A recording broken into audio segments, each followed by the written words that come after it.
Obama and Romney, they are locked in a dead heat. It may be one of the tightest presidential elections in history. We're going right now to Neil King to talk about that. Hey there, Neil. Hey, Wendy, how are you?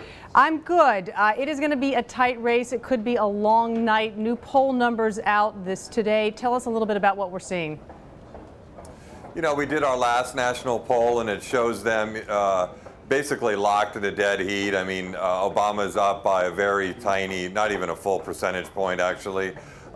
Interestingly, pretty much the exact same spread we saw in 2004 between Bush and Kerry. But, you know, even though that was very close and in the end pretty much came down to Ohio, this is a race where, a little bit unlike 2004, we're seeing just razor-thin margins in state after state when it comes to the battleground states. And we also had a poll that came out last night on Virginia, which in 08 best reflected the overall margin of the vote in 08. And in this poll has the exact same margin as our national poll, 48 for Obama, 47 for Romney. So it looks like it's going to be a really tight night. What about the possibility, Neil, of this election not being decided by the time we all wake up on Wednesday morning? What about the possibility, the very real possibility, of lawsuits being filed on both sides, Republican and Democrat? One side worried about voter fraud, one side worried about voter rights. What are you seeing and hearing on that front? You know, we're already seeing things crop up in Florida. We're seeing some lawsuits rumbling around in Ohio.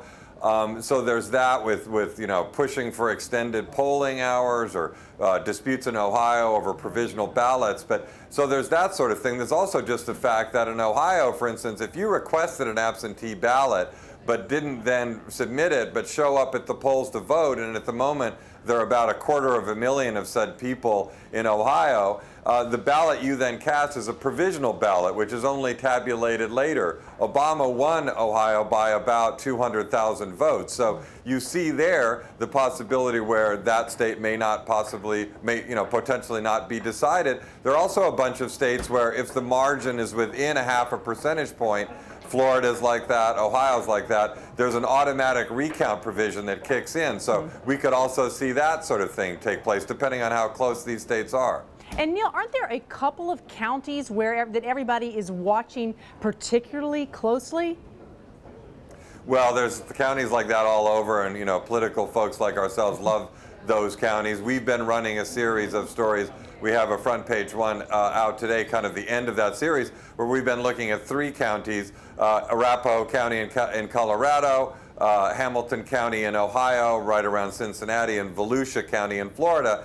And these are counties that everybody's going to be watching closely on Sunday night, on Tuesday night, because they really reflect kind of where those states will go, and depending on where those states go, will say a lot about where the election goes. So, you know, they're, in the case of Hamilton and Arapahoe County, kind of classic suburban counties that are really representative of sort of the mix nationally that decides national elections. One last question, Neil. I mean, obviously, you know, Obama needs to have the female bloc of voters come out and support him. Romney needs to have independents come out and support him.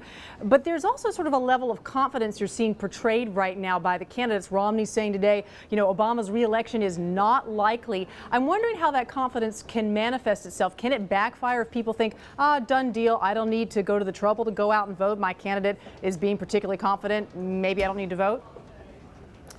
You know, right now I think both campaigns assume that the base of their support realizes how close this is.